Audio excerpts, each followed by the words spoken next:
My name is Gary, and I live in Senate District 13, where Senator Fitzgerald is my senator, and obviously in Wisconsin with Governor Walker. And I just want to say for the record that I am a Republican, and I have voted for Senator Fitzgerald on a number of times.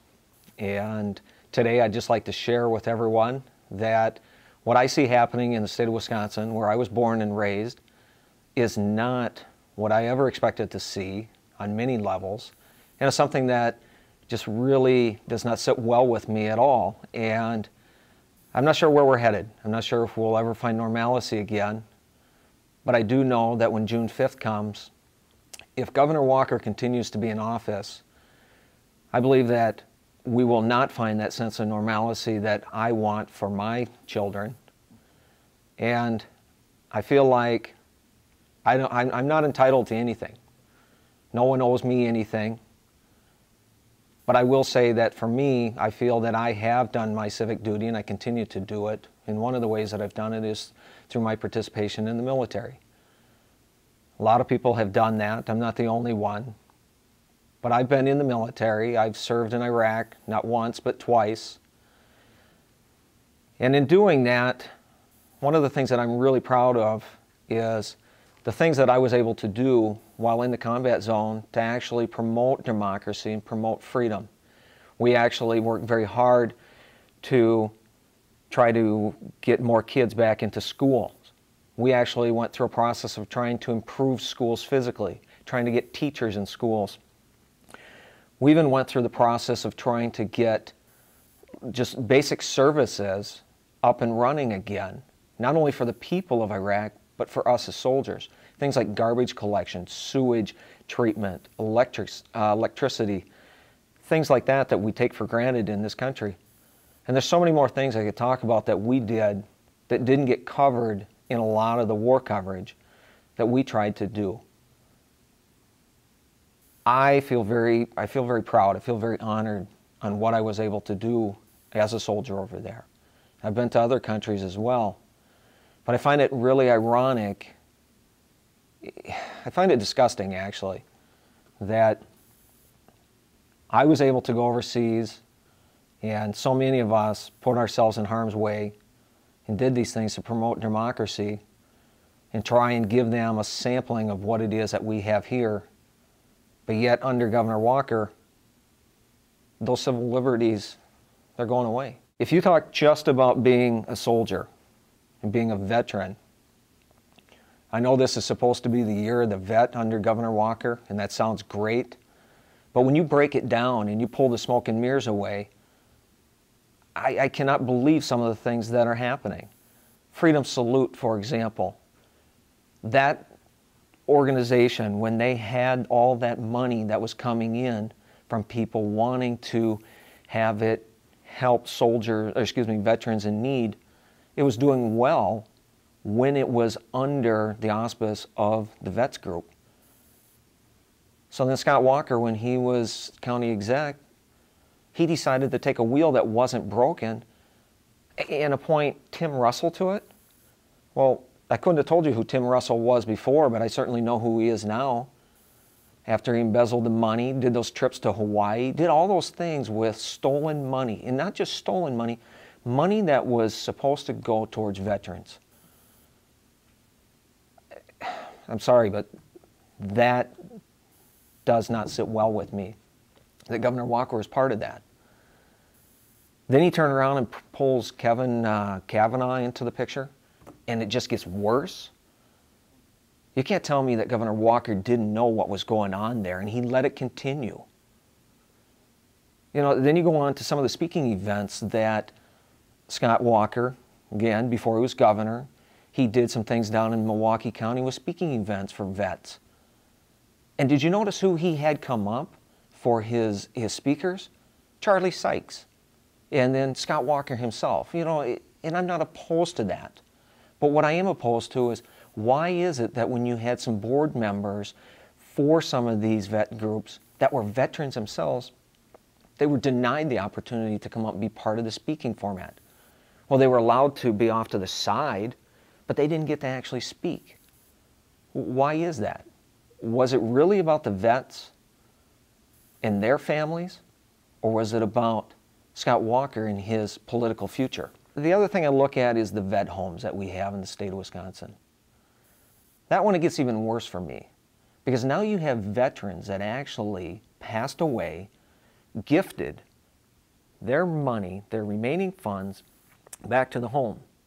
And it's my understanding that they gifted that money for the purpose of continuing the home's existence and the service to the vets that need it. Now you're talking something even far more reaching than what happened with Freedom Salute.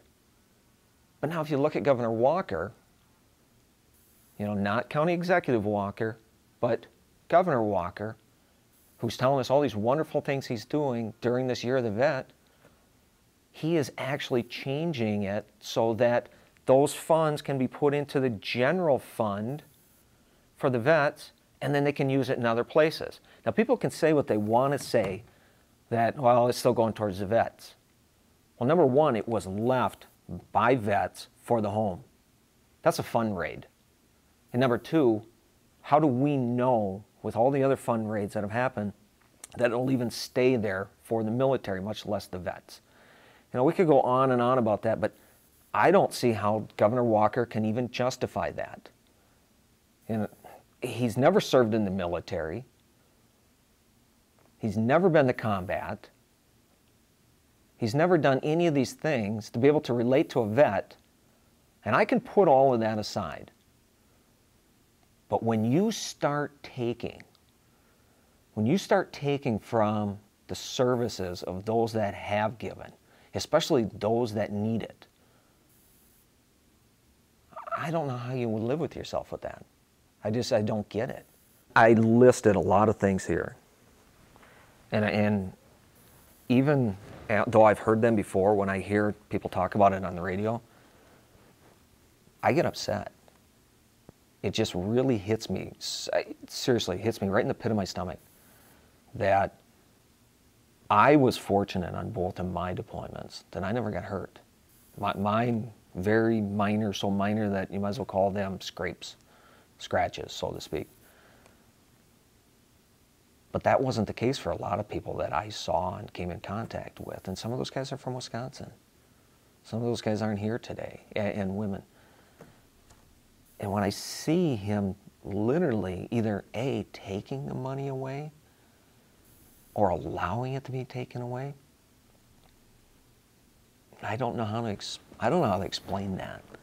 I don't know how to explain what that does to the pit of my stomach, to think, yeah, go over there. Do what needs to be done. Do what your state and your country asks of you. But then they have somebody like Scott Walker, Governor Scott Walker, who can't even finish college, who's never wore a uniform of any kind, come in and do this? I'd love to have this discussion with him right now and say, explain to me how you sleep at night doing that. We have a governor right now that has an agenda, and for him it seems like, and I might be wrong, it seems like he wants our votes. And he's going to put enough sugar on top of this donut to make it look good.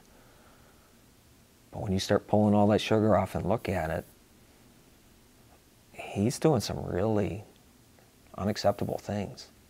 And I listed some of those things with the vet home, the Freedom Salute, all of that.